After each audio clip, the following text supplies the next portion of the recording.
Сьогодні говорив з президентом Трампом. Today, I spoke with President Trump.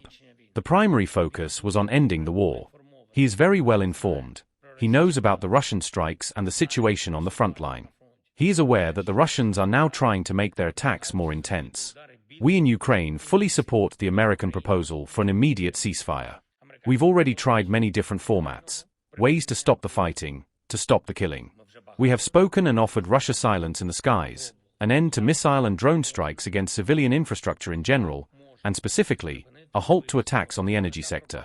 All of this was violated by Russia, and in a very cynical way. Even when they weren't using shards, kamikaze drones, they were simply firing at energy equipment and transformers. Not a single day has gone by without their terror against civilians. Not a single day have they given us real, complete silence on the front line.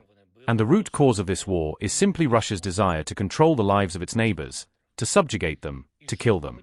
If not for that, there would be no war. It is extremely important that Moscow is beginning to feel the pressure of the world, the pressure from the United States, the threat of tougher sanctions for continuing the war.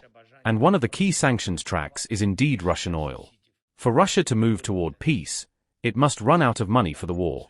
We are working toward this. Today, we discussed our bilateral relations with the US President. We are offering a good agreement on drones and will work with our US team on the details of the agreement. I would also like to thank the United States and our partners in Europe, in NATO, for enabling a new supply of weapons under special initiative. Yesterday, the Netherlands announced a decision to allocate €500 million. Today, Sweden, Norway, and Denmark have decided to provide a total of $500 million. These funds will be used to purchase US weapons, including Patriot missiles. Thank you. I especially want to acknowledge the efforts of Mark Rutte in making this work. Today, a statement was issued by the coalition countries, 38 states, the Council of Europe, and the European Union. An absolutely clear support, an absolutely firm demand for peace and the restoration of justice.